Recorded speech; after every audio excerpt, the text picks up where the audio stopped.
Big Sills. Good afternoon. You know, I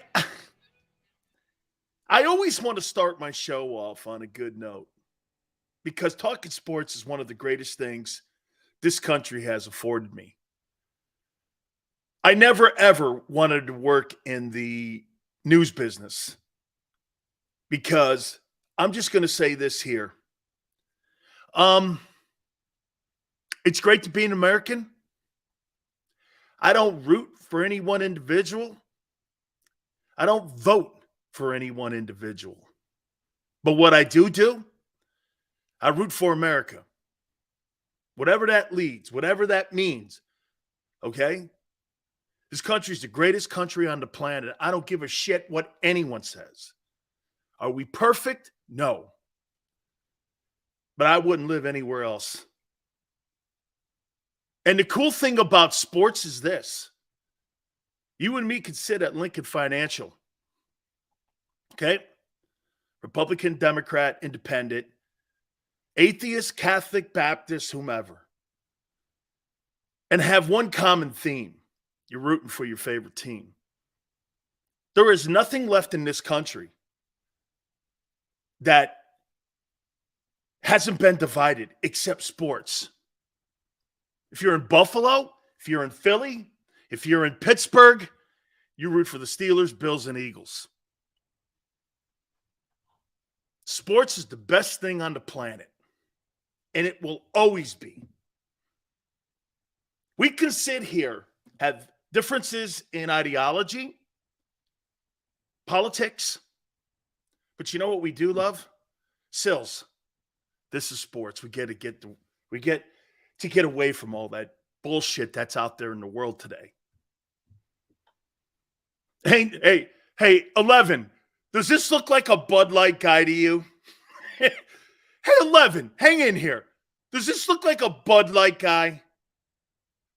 Now, there's only one thing that I will attack this White House for.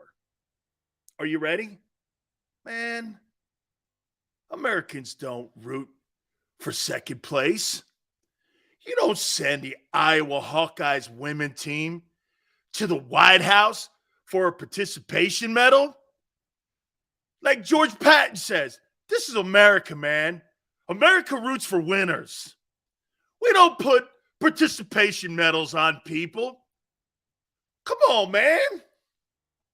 Jill, Dr. Biden, we root for winners, baby. Come on, man. Hey, we have to have participation medals at the White.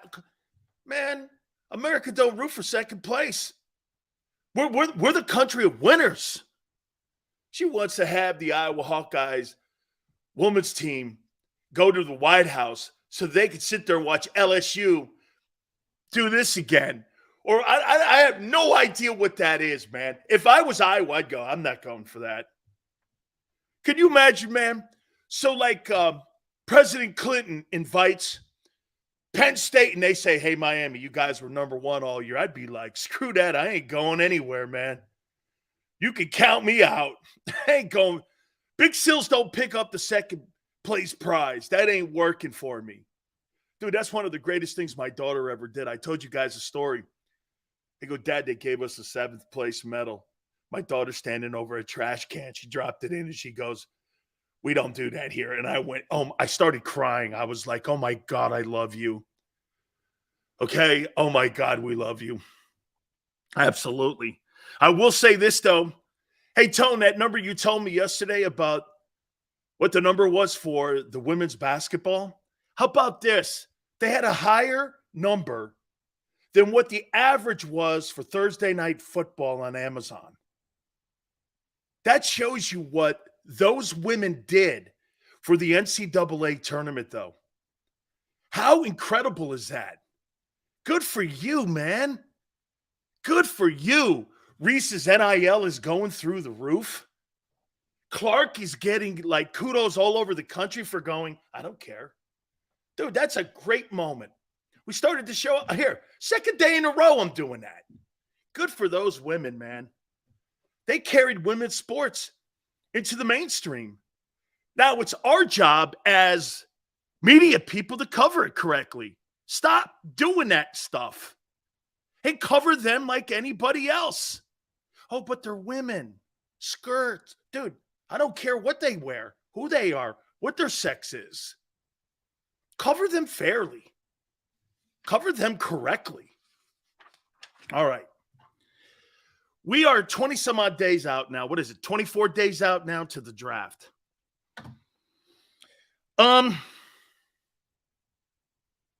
We're going to have a conversation here about character. About Jalen Carter. Is it too much of a gamble? I think he's going to fall to 10. Everything I'm hearing. Speaking to Drew Rosenhaus. Talking with Drew. The reason that he's out doing damage control now is because, and that's why he says he's only going to talk to top 10 teams. That means he could fall down into the teens now, in my opinion, because of character. He's going to be a storyline come draft night. Same way Aaron Rodgers was, same way Ray Lewis was, same way that Warren Sapp was, same way that Randy Moss was. Okay? He's going to be the storyline. He is the best player, he and Will Anderson, in this draft, athletically. There's no one better. But is it too much of a gamble to take Jalen Carter at 10? I would say this to you.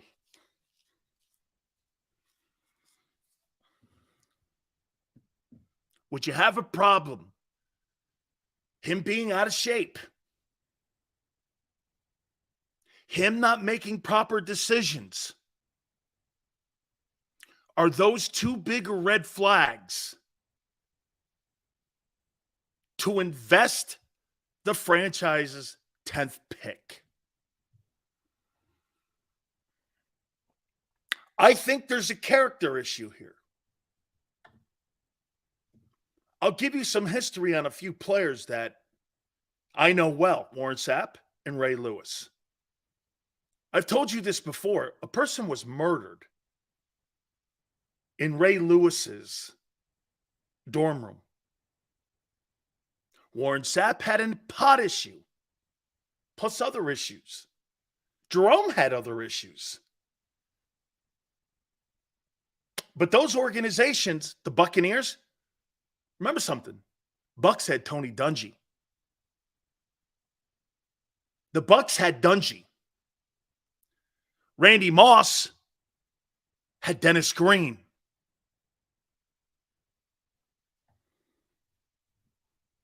You have to have good people around you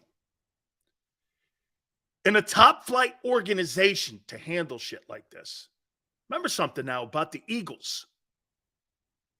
The Eagles signed Michael Vick. I broke the story nationally. Google it. Google it.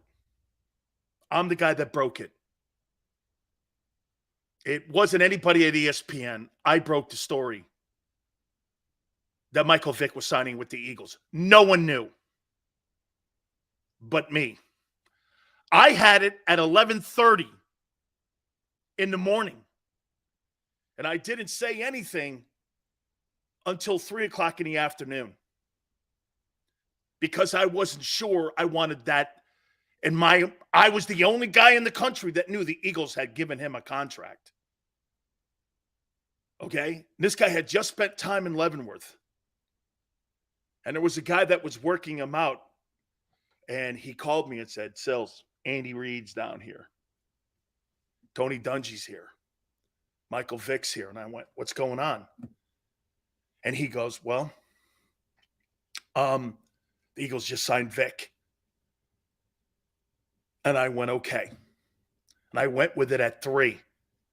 It was, my daughter and I were eating pizza that day. How do you think Tony and I became friends? Tony goes, what do you think? I go, Coach, if you give him the blessing, who am I? I think everybody deserves an opportunity And I think Michael's done his time, and I think Michael deserves an opportunity. We all sat there. I met Andy Reid. All of us were sitting in the room. I forget the guy's name, Tom something, that was the trainer that was training Vic down in Orlando at the time. And we're all sitting around, and Michael Vick came up and he goes, hey, thank. And I go, no, man. I go, Tony Dungy's the one here. Dungy made that happen. Dungy contacted Andy Reid. And that's how Michael Vick got to the Eagles. And the Eagle organization knew that they had a PR issue with all of you. Okay? They knew they were going to have a PR issue. How long was it before Eagle fans accepted Michael Vick? How long did it take? And personally, I think Vic should have been given an opportunity. Everyone has a chance to adjudicate a mistake. How long did it take? And again, I want to find out a little more about the Eagle organization itself here. Because if Carter's there at 10, okay, if he's there at 10, I'm taking him. With the contingency. With the discussion that we're going to have here. RJ says 4 games. You think Sirianni is good enough to handle something like Jalen Carter? You think there's enough leadership in that locker room to handle it? You think the Eagles have enough? Would you take the gamble at 10 with him? Jalen Carter. Would you take the gamble? CJ goes, I think so. Locker room, yes. Vance was mad at him until he started bawling. I think that's got it. Hey, Watson, I think that's got a lot to do with this story here too. Jalen Carter comes in and starts getting 4, 5, 6, 7, 8 sacks. He starts to look like Jerome. Guys, I want to put this to you here. Jalen Carter is the closest thing I've seen to Jerome Brown. Do you want Jerome Brown on your team? Do you want Jerome Brown? He's Jerome Brown. In many ways. Now, see, it's unfair for me because I know the man Jerome, but Jerome had a lot of issues too. I did too. The Eagles have, they do have inside. They've got 3 Georgia Bulldogs there, in theory. Rocker, who coached him, Davis, and Dean, who played with him. Would you take Jerome Brown in this draft if you could? How funny is it? You took Jerome at 9. You may take the next Jerome Brown at 10.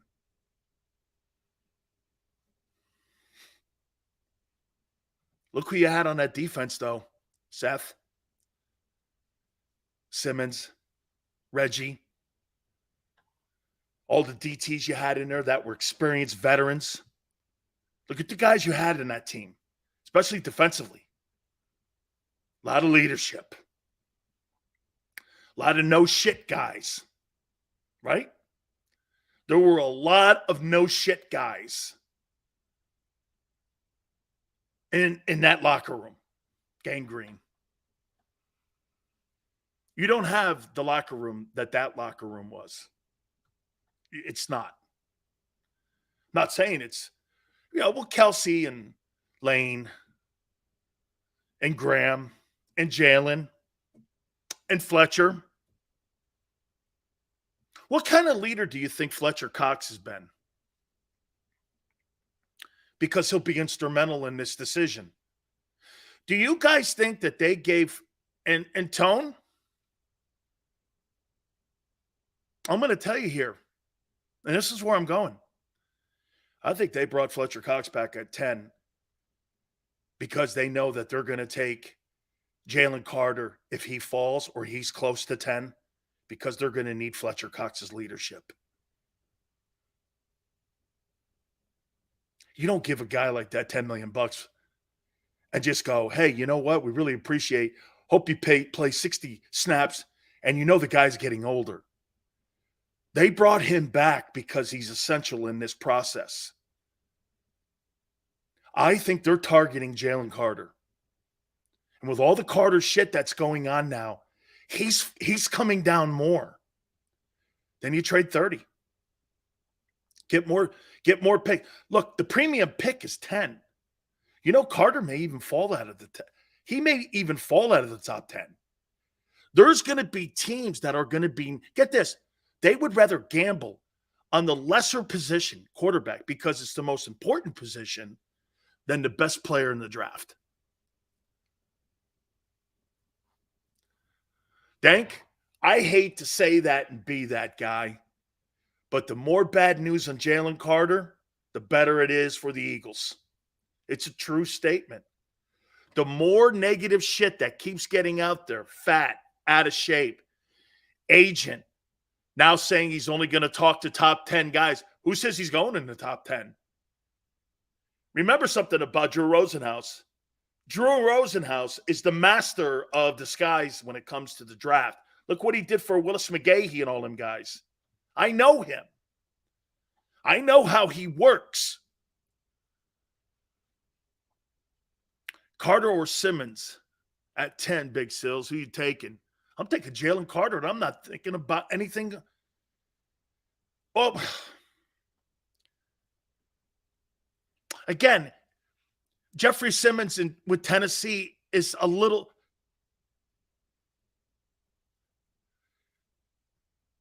Guys, would you do this? Would you trade the 10th pick to Tennessee for Jeffrey Simmons? Sign and trade? Would you do a sign and trade? Bring Jeffrey Simmons in and put Jeffrey Simmons in the middle of that Eagle defense. Sign and trade because he's on a 1 year he's got 1 year left.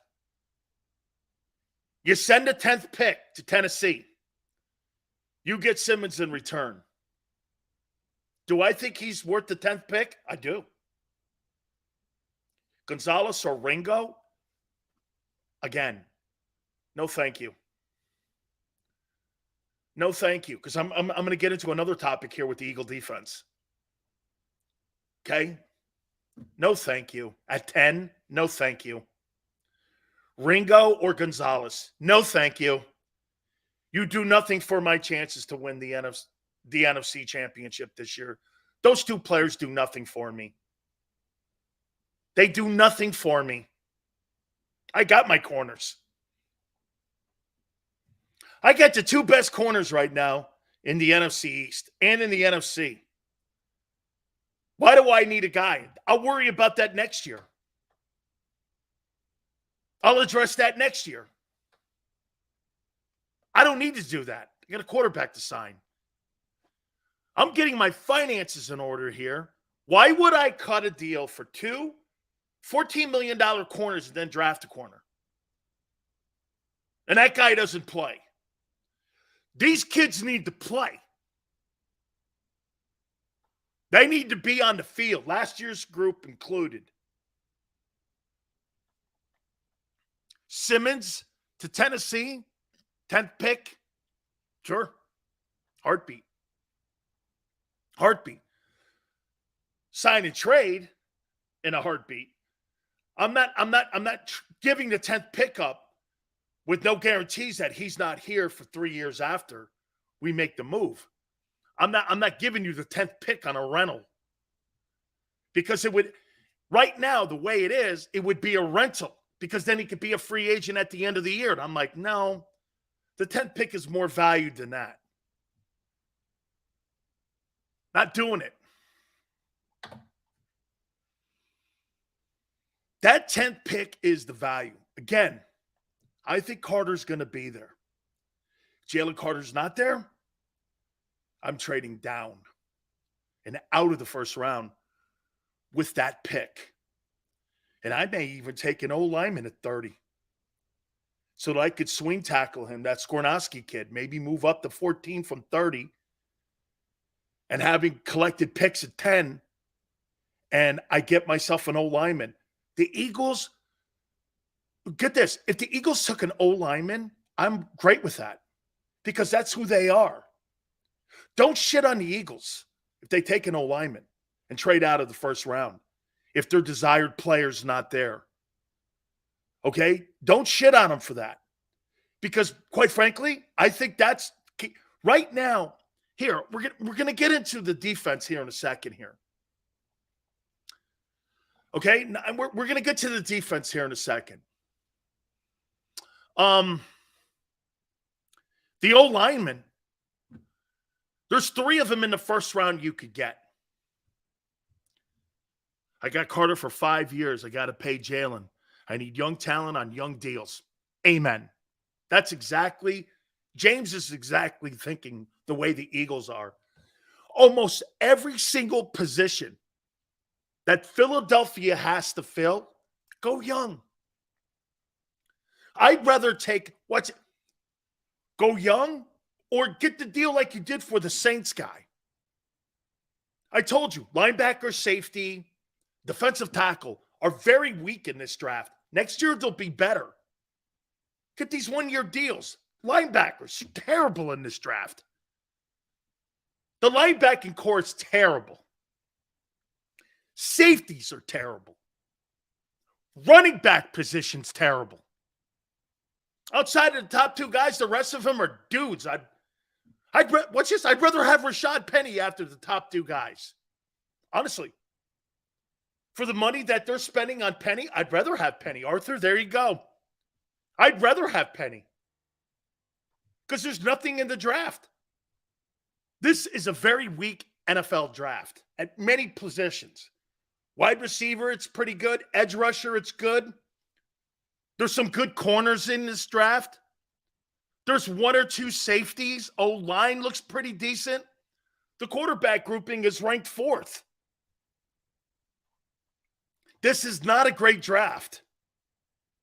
So if you're thinking you're going to find superstars, now look, there's always going to be a guy you went, wow, holy cow, Jason Kelce. And a latter round, he's a Hall of Fame. Of course there's going to be guys like that. Absolutely there's going to be guys.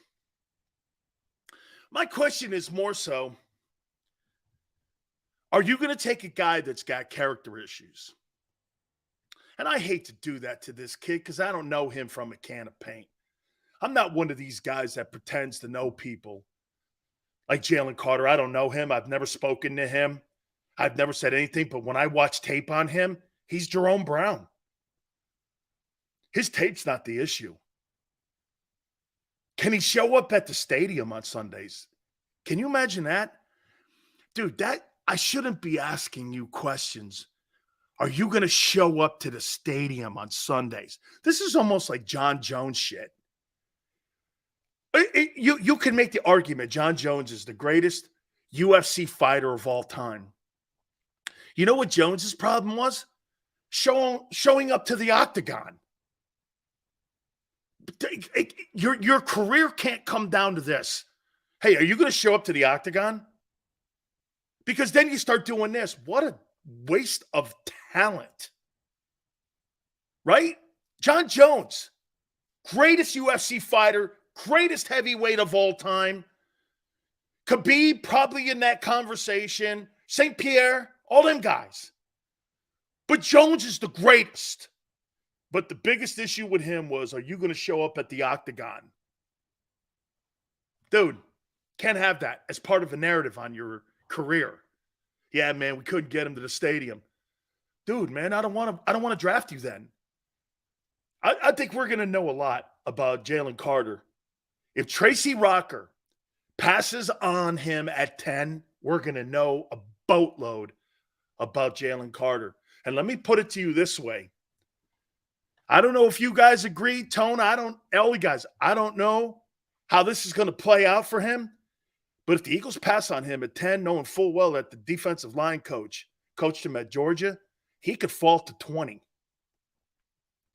Because every team's going to go, shit, the guy recruited and drafted him. The guy recruited and coached him at Georgia passed on him. Got to be something to it. Then you start seeing a guy tumble. I'm not saying he's going to get down into the 20s. I'm just saying that that's not going to be a good look if he's there at 10 and the Eagles pass on him. Okay? Because then I'll know too, this guy's got problems. And I agree with many people. If he was in the draft last year, if he or Will Anderson would have been in the draft last year, they would have been the top 2 players taken last year. These 2 players have been the best football players in the last 2 years in college football. Will Anderson, edge rusher, Alabama, and Jalen Carter, defensive tackle. And you know who was in that top 5 too? Kid from Texas, Bijan Robinson. Just telling you. You're going to have a real conversation. And you know what? When I drafted, me personally, I haven't answered it. Would I draft a guy who has question marks? The racing. Jerome did it. It was reckless. Thank God no one died around Jerome. Well, that was the ending demise, wasn't it? What I don't want is Jalen Carter to end like Jerome. Nobody wants that. Never thought of that. I'm calling him Jerome Brown. Let's hope the ending's not like that.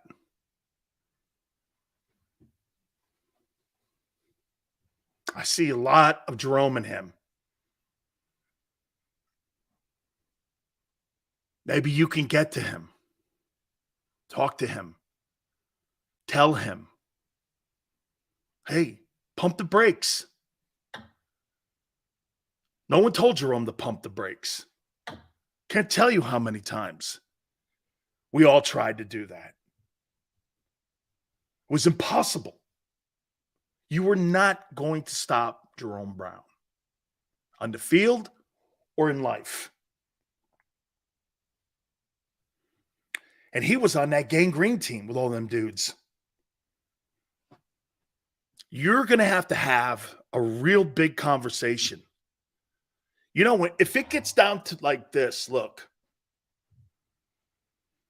If it gets down to this, and you're at the 10th pick, and you get on the phone with him, you've got to get on the phone with him if you're Howie and go like this. Look, kid, I want to take you. I want to take you. Make me not regret this pick. I would never be anything. I would never talk to him like everything was great. I would talk to him from a place of concern always until he proved it to me. Because I want to give the kid a chance. Philadelphia is his place. He can't go to the Jets. He can't go to the Raiders. He'll fail there.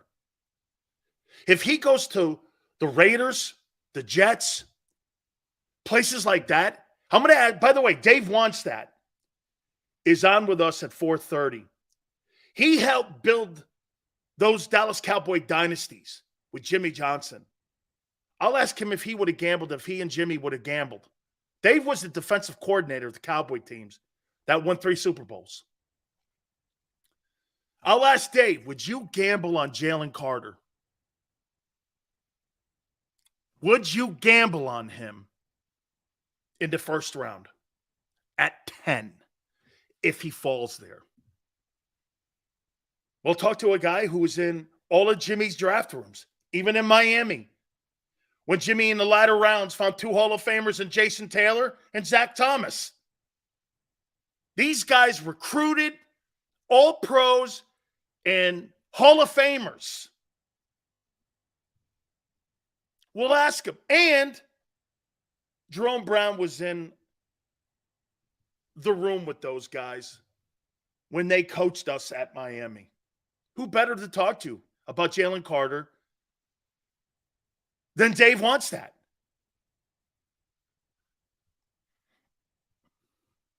I would take him because I think the Eagle organization can handle him. I don't think the Eagle organization is going to. Tracy Rocker's not going to talk to him because you know why? Tracy Rocker knows how to coach him. I think there's only one place that he can go to be and fulfill his destiny. It's Philly. Tracy's got to be doing this. He's either saying, stay away, or we got to find a way to get him. Or we got to find a way to get him. You got a guy next to him. And Fletcher Cox, Jordan Day. Dude, that whole threesome there could develop into the best 3 defensive tackles in the league in 2023 if it's done right. With Milton Williams also in the rotation, it would be an upgrade and cheaper than a year ago. The Eagles could actually upgrade their defensive tackle position if this is done right. You get Jalen Carter. He's a better player than Javon Hargrave, minus Hargrave's experience. Dude, you got an opportunity here because I think this kid's falling. Every day I wake up, I see something shitty on him. If you're people in Philly, you got to be doing this. Great. Now, it's do you have the balls to do it? You had the balls to put Vic on the team. You should have the balls to do this. Eagles see something here. Let me say this to you. If you get Jalen Carter at 10, it'd be like the first pick in the draft. Would you guys want to have the first pick in the draft be the 10th pick and he's on a rookie deal and he's a DT? It would be one of Howie Roseman's greatest moves by not doing anything, sitting there and waiting for the trap to fall. Dude, people are going to be offering him a king's ransom if that kid, with the fact that the quarterbacks are all going to go in the top 5.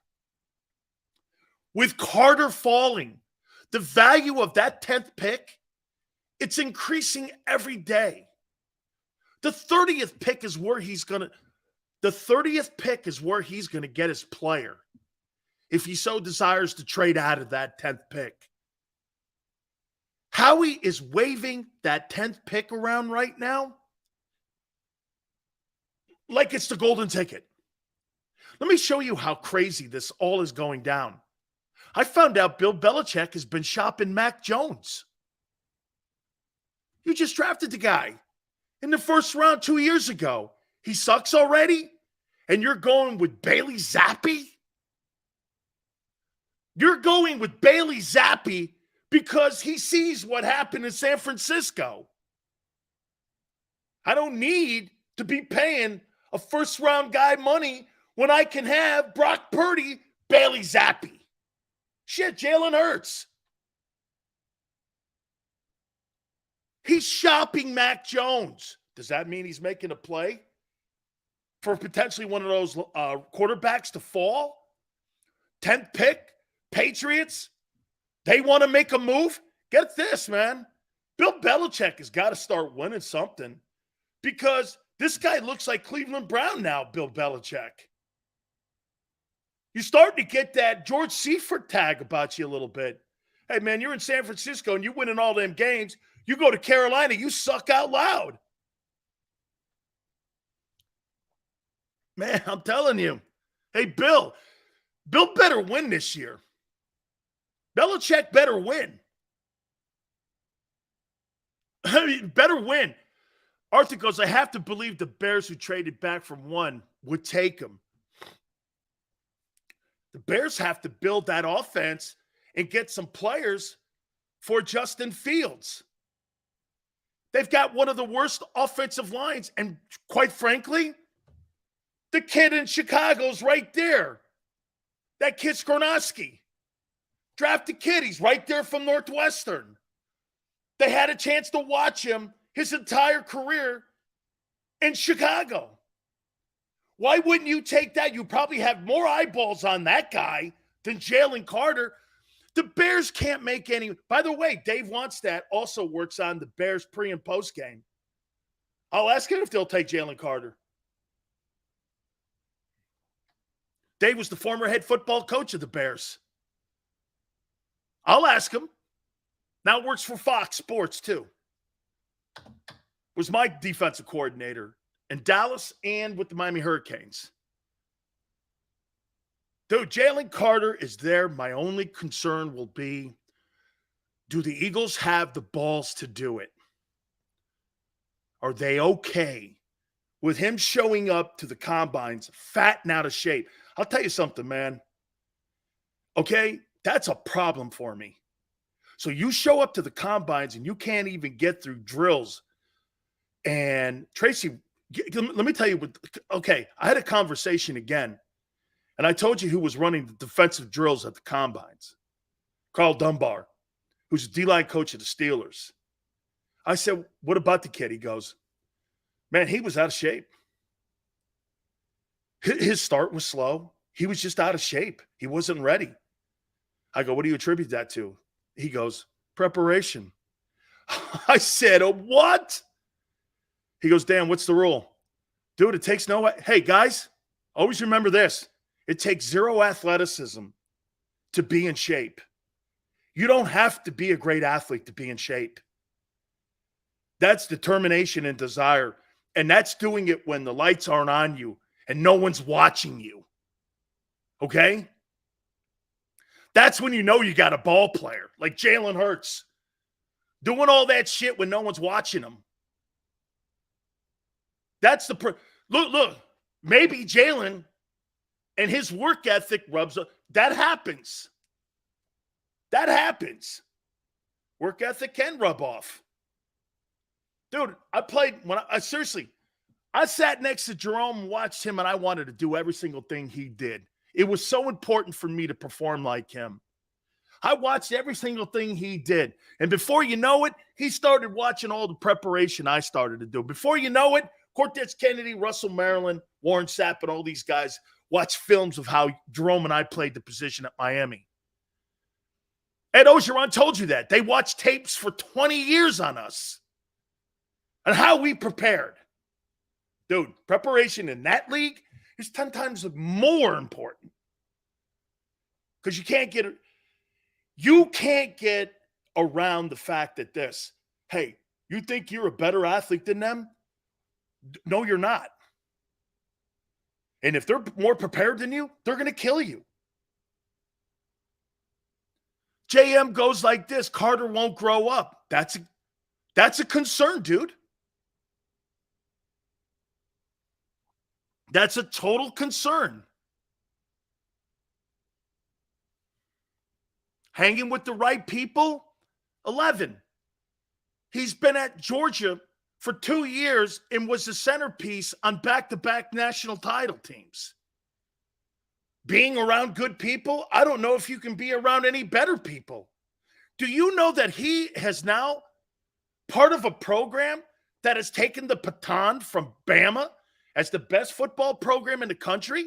And he was a catalyst in it. You don't want that on your team? Boy, I sure want to know why. You see, right now for me on Carter, I want to know why I wouldn't want to take him. Not if I'm going to take him. Why wouldn't I take him? What are the intangibles out there? I think the Eagles are going to get a shot at him. Because you know why in the draft? There's a lot of people that overcook this thing. And there's a lot of people that overdraft. Look, like I said to you guys, Jordan Davis was overdrafted. This guy's not going to be overdrafted at 10. But could his maturity derail his career? How many times do I got to tell you guys? Take it from me. Don't let immaturity and lack of understanding the room derail your career. Okay? Take it from Big Sills. Don't let that derail you. Because There are so many speed bumps on the way to success in that league. You want to be Barrett Brooks, not Dan Sileo. Okay? You want to be him navigating your way through the league, understanding how and what it is to be a pro, understanding the room and what they're doing and what they're saying to you. Okay? Know the room. But that takes focus. Dude, you got to be focused in that league or they'll run your ass out of it. No matter how talented you are. Ask Jamarcus Russell. I've seen tons of defensive superstars that were in college get to the NFL and get run right out of that frickin' league. You guys remember Steve Ettman? I don't know if you remember Steve Ettman. I think he was the number 1 overall player taken in the draft one year. He went to Washington, got to the league, thought he could just beat people up. Didn't work. He was an average player. Do you think the Eagles would take a troubled kid? You guys think the Eagles would take him if he's there at 10? Would they? Is that their MO? You guys tell me they won't take a linebacker or a running back. Would they take him at 10? Would Howie take a defensive tackle at 10? Whew. Him, a Jerome Brown type. Barbara says, no, they won't. Jason, yes. I do not believe they're taking Bijan.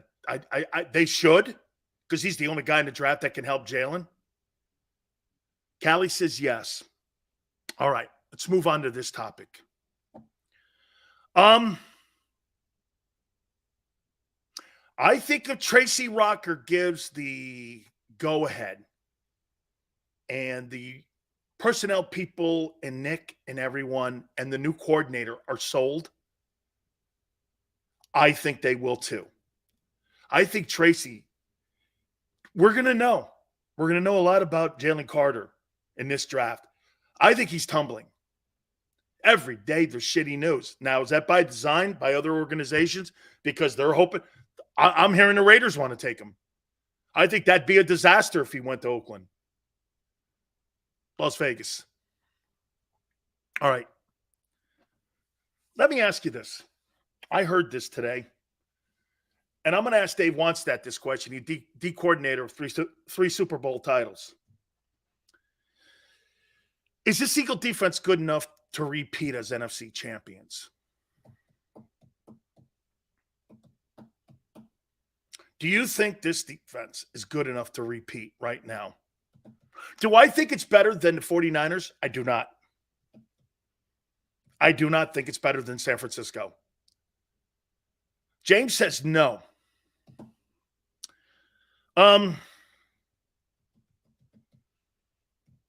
Do we not agree today's NFL? Hang on, guys. Jason, guys, hang on before you say no. The NFL wants defenses to play in space nowadays, which means this: targeting, defenseless receivers, quarterback hits. Playing stout defense, is it essential any longer? Can you even play elite defense anymore? Is it important to have an elite defense today? Look, I get it. You got to make stops. But has the NFL morphed into a league that's kind of like arena football? The NFL doesn't want to see 21-17 games anymore. The NFL wants to see 35-31 games. Prop bets, gambling, more commercials. 21-17 is not going to gather a lot of people at the TV set. Me, I like those games. But just like one thing that I have had to deal with, especially with the Philadelphia Eagles, what was my mentality? Hey, you got to play 5 exhibition games. You got to get out there and you got to hammer it out. That's not the way it is any longer. Those controlled scrimmages now are an essential part of preparation for each and every single season now. It's a major part now. And these exhibition games are not really shit. You can't even make a team now off those exhibition games. They're almost like a non-factor. They're like a non-factor, those exhibition games. So my point is, I think the Eagles are going to run the same defense. They may give up a couple more points. Say they do this. Well, instead of giving up the amount of points they gave up last year, say the Eagle defense gives up 8 more points. But the Eagle offense scores 8 more points. Does it matter? Does it matter? This is all about, get this, maybe this is all about playing center field. You know, just like with me with dual threat quarterbacks, maybe the one thing I got to realize, hey, Sills, you ain't ever going to see a Ravens, a 85 Bears, Gang Green. You're not going to see those kind of defenses any longer. They're not going to exist. And the NFL has almost eliminated those type of defenses, haven't they? Every year they've eliminated it. What's the last big-time defense that you guys can remember that was essential in winning a Super Bowl? Not even the Patriot teams. Because it was all Brady, right? That's it, picking. I'm personally thinking this. And this goes to what Tone said a couple weeks ago, or maybe a couple days ago. Hey, man, why would I pay $20 million for a defensive tackle? Why? Okay? Why would I spend money on a position that's not a premium position? Give me a couple good corners, an edge rusher, and hopefully we have 5 or 6 stops in a game. My offense is great. I'm going to spend all my money on the offensive side of the table. Because quite frankly, that's where the Eagles have all their money now. Look at where the Eagles have spent their money. It's pretty telling on what today's NFL is. Corner, edge rusher. That's where the Eagles have spent their money on defense. Look where they spent their money on offense. O-line, tight end, wide out, soon-to-be quarterback. All the premium positions. Howie looks at these new fill-ins like the linebacker they got from Chicago. He don't care. Now he wants him to play, and he's got to be effective. But, dude, he's hoping to get Kaiser White season out of him. I started thinking about this last night going, you know what, man? I think today's NFL and today's way of playing defense, dude, you're not going to see Reggie White teams and Lawrence Taylor defenses with Carl Banks on the other side, Leonard Marshall, and Reggie White and Seth Joyner. You don't see those. So it's frustrating for guys like me and Seth to watch a game because you know why? We don't see the aggressiveness. I don't think coordinators today want to be aggressive. I think they're counting on the offenses to make more mistakes. Look at Jonathan Gannon's mentality. And Sean Desai's being told basically the same thing. Hey, look, in a 14-play drive, I think Jalen's going to make a mistake. In a 14-play drive, I think Patrick Mahomes is going to throw an interception, or Josh Allen, or Joe Burrow. Am I wrong? Running back is an important part of playing football, but not on the payroll. Because I got to pay wideouts. I'm going to be more – look at what the Chiefs did. They let the greatest deep threat go in the league maybe, next to Djax, right? And they kept their tight end. They're not letting Travis Kelce ever go. Travis Kelce's going to have the same career that Gronkowski had in New England and with Brady. If Mahomes ever leaves, Kelce's going with him. Jeremiah says red zone defenses and turnovers are all that matters in today's NFL. I agree with you, Jeremiah. I think this Eagle defense is being constructed exactly the way the NFL is trending. And something else to play a factor in this. Okay, so you look at the NFC and you go like this. What quarterbacks in the NFC do I have to have an elite corner or elite defense to play against?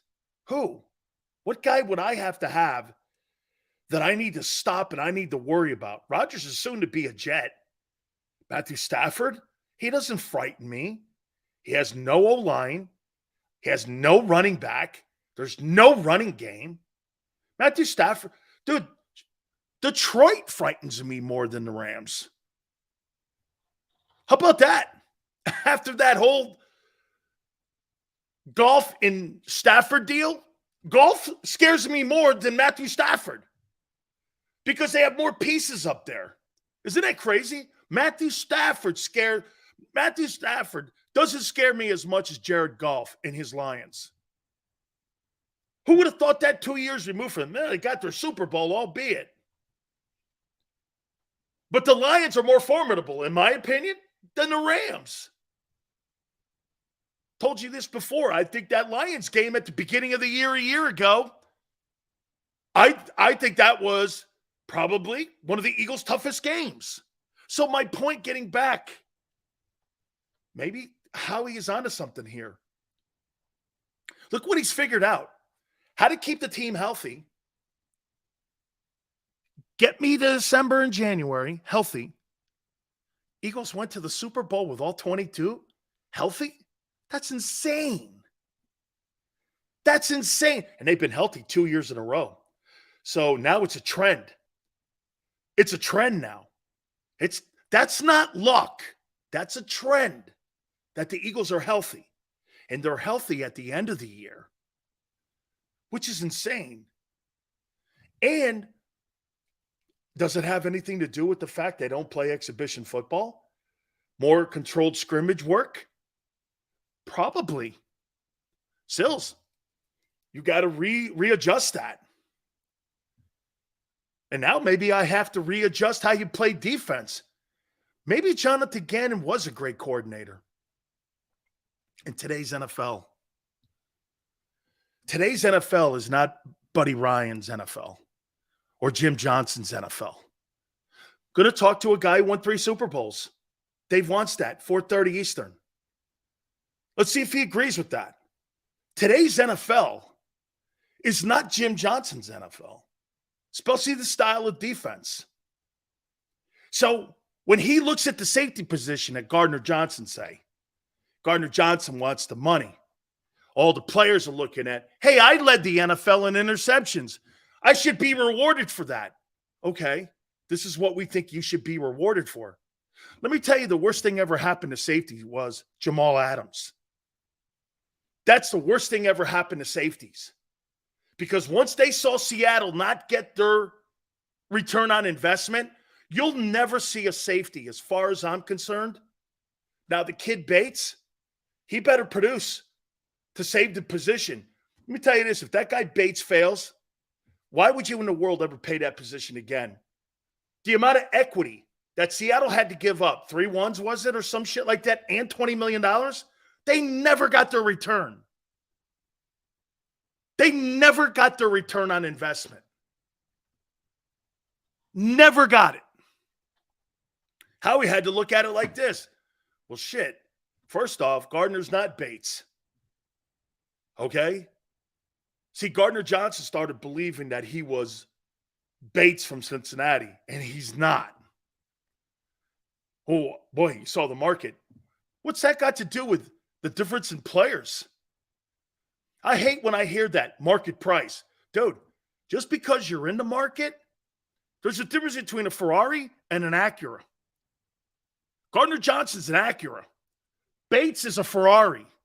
You may be up for deals at the same time, but there's different asking prices for Ferraris and Acuras. Okay? I'm not saying he's not a good ball player, and there's a lot of talent there with Gardner Johnson.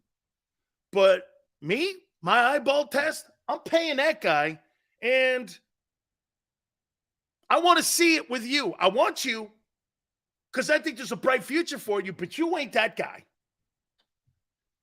You ain't that guy. Just like I say this, hey, just because Jalen Hurts is up and Joe Burrow's up, not close. I mean, it's not close. There's 2 different quarterbacks. Okay? There's 2 different guys here. And one guy went into a place that has been known as the armpit of the NFL and changed the culture. Jalen didn't have to change a culture. The culture's been set in Philadelphia. It's a great run organization. Cincinnati is run like a dollar store. Okay? They got, like I said, Mike Brown's got zippers on his wallet when he walks into a restaurant. That's right, man. Acuras are nice too, but they ain't Ferraris. Nothing wrong with an Acura. I owned one. Nothing wrong with one. But when I had a Maserati and an Acura, a little different. Little different. Trust me when I tell you. Right? Dual go, right. Very good reference. Yesterday's price isn't today's price, you pancake eater. I'm with you. Jeremiah goes, no, Sills. When Jalen took over, it was a 4-win team. Are you trying to tell me that you think that Jalen Hurts was signed by a bad organization and it was Jalen Hurts who turned the Eagles into the organization they are today? That I will 1,000% completely disagree with you. Ever since the owner, Jeffrey Lurie, has owned a team, he has never had a coach. Once you got past Ray Rhodes, who's never had a losing record, there's general managers all over the place that have come out of that front office.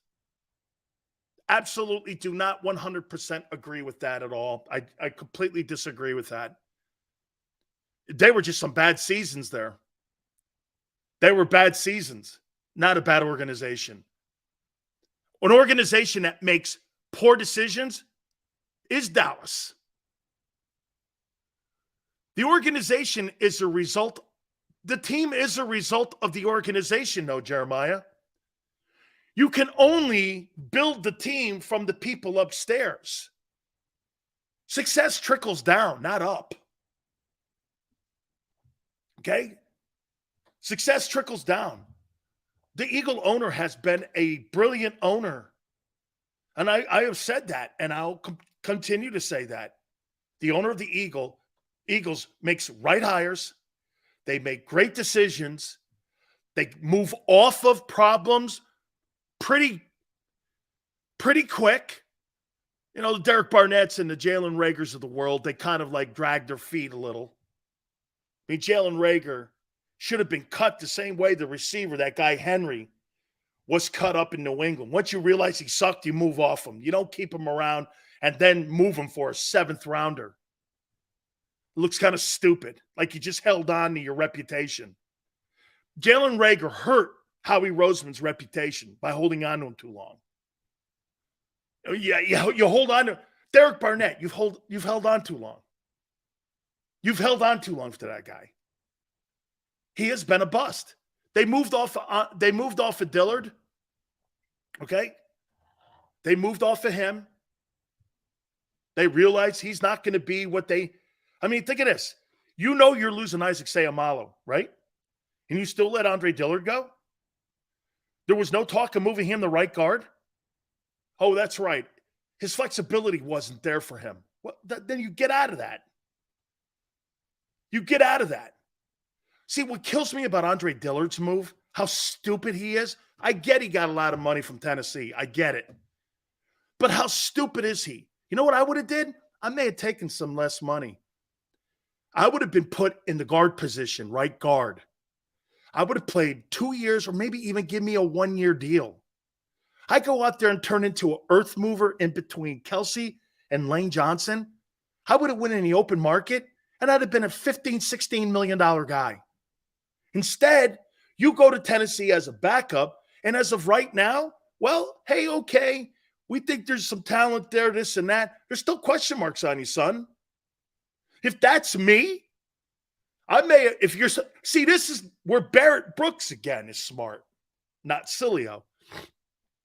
You play that right guard position at lesser money, and Howie would probably do it because you're one of his guys. You go in there and you start turning into an earth mover. You're playing next to 2 Hall of Famers. You could open checkbook next year. He didn't see that, though. They had a position for him. Andre Dillard had a position waiting for him. Had a position. They had a position. Dude, now you're going to move Juergens over. Not a true position for him. Dude, that guy didn't see things very clearly, and his lack of flexibility has hurt his career. Trust me when I tell you that. Trust me. I mean, but you had an opportunity in Philly to make a lot more money next year. You didn't want to do that. You didn't want to do that. Now you got to put a guy out of position. That's okay. I think it's still going to work. Right guard, because Sayamalo's not there. You put him at right guard. There was an open position. You knew you were losing Isaac Sayamalo. Dillard didn't see that. I could start in Philly. The Eagles didn't even, they probably went to him. Hey, one thing I heard on the Slay podcast, I heard Slay said that Hargrave wanted to stay in Philly badly. And the only reason that he went to San Francisco was because of the money. But he didn't want to leave. So that tells you about the culture in the building, too. That's pretty cool to hear. Javon Hargrave did not want to leave Philadelphia. I mean, they just didn't have the money. This is, again, a casualty of war because of Hurts' contract. Hurts is the reason Javon Hargrave's not an Eagle. It's the process. There's no doubt Jalen Hurts wanted Javon Hargrave on the team. But at the end of the day, this is about him, too. And him getting paid. Yeah. Slay said it. Hargrave, man, they talked all the time. He didn't want to leave. He didn't want to leave Philly. He said all the things that he had been doing. He loved playing next to Fleck. It's great to hear that, too. You know how sometimes you get, look at Gardner Johnson out the door and how he's still bitching at the Eagle guys. You hear Hargrave and Slay saying, hey, man, the guy really loved playing in Philly. He's got no ill will. He goes, I'll miss that guy in my huddle. He was fun to play with. And, dude, that's a great, great, great, great message for future free agents that want to play in Philadelphia, is to hear a guy who was given $60 million in guarantees, an $84 million deal that's being paid $20 million. And he's saying, I didn't want to leave. I don't know about you, but that says a lot to me. That says a lot. It says a lot, man. Dave wants that, who won 3 Super Bowls as a D coordinator, has coached a lot of troubled guys, including Jerome Brown. Would you take Jalen Carter at 10? Dave will be with us at 4:30 Eastern. Hour 2's coming up. Please hit the